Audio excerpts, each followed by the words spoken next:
All right, girls.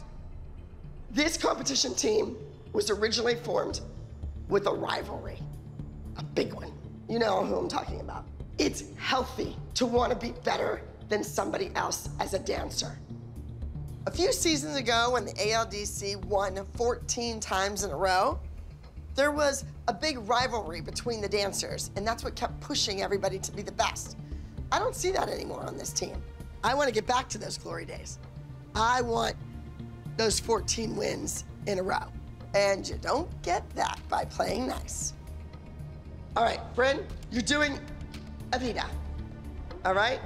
This is a big character. This is somebody that was a voice of the people, and you need to be that voice.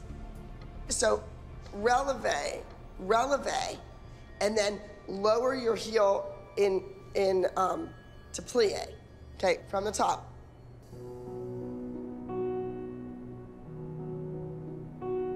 So far, Brynn was the only soloist who won an overall high score. Abby has a winning soloist on her team, and that's Brynn. I'm not sure what Abby means by cuts exactly, but I guess it could be anybody at this point. It would be just like her to cut somebody you would never think she was gonna cut.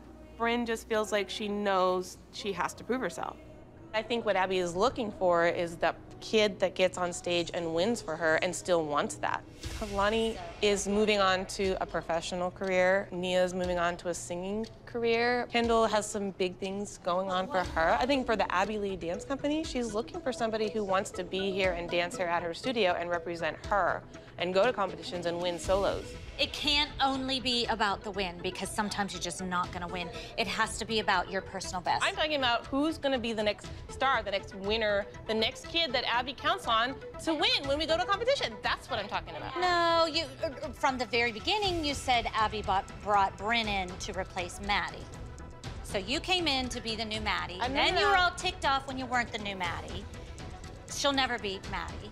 I don't want her to be Maddie. You guys said, who here doesn't want their kid to be Maddie? And we all raised our hand. Do you remember that?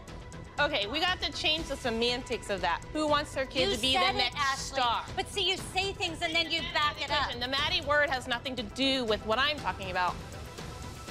You know what? Ashley can have rivalry all she wants, but Abby wants to cut the team. That's what I'm worried about. I think Kendall could be cut, yes.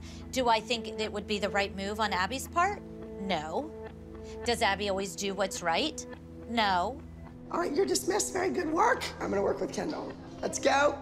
Kendall, you're doing Cleopatra. She was flirtatious and seductive. So I need to see all that. Dancing, turning like a top effortlessly. An Egyptian dance, it's all about the right angle. Okay. Sh, boom, ba. Okay? Let's go from the top with the music.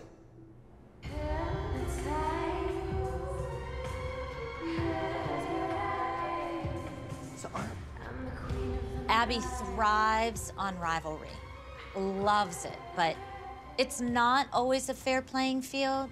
You know, she's gonna give her a prop, she's gonna give her a goofy costume. It happens time and time and time again. All I can ask is that my kid go out there and do her best. Do you like the solo? I do like it, but the fact that she only gives Brynn lyrical means she wants Brynn to win. What in your mind is Kendall's winning solo? What's Kendall's style that you would say? Well, Kendall could win at any style. I'm just saying when she pits them head to head and she gives Brynn lyrical, to me, that's Brynn's best thing. It's like no competition. So I don't understand this bold before it even happens mentality, like give up before you even try. I'm not giving up. I have faith in Kendall all the time. It's Abby who doesn't, and Abby who's put that into Kendall's head. But I think it's gotten in your head too a little bit. Ashley, I don't care what you think. Quit worrying about my kid. That actually wasn't about Kendall, that was about you. If you don't want to be my friend, I don't need friends like you. But if that's who you want to be, that's who you are, that's fine. No, I just don't like how sometimes you can't really see that's fine. all the things that you say and all the things that you do that created the situation. Okay. And I don't like people that do that. Okay, well, fine. I don't like you either. Jill is not a fan of a rivalry. It upsets her. There's certain words, like phrases, that just trigger her in a different way. Like, mention Brynn and Kendall in the same sentence, and she just, like, loses it.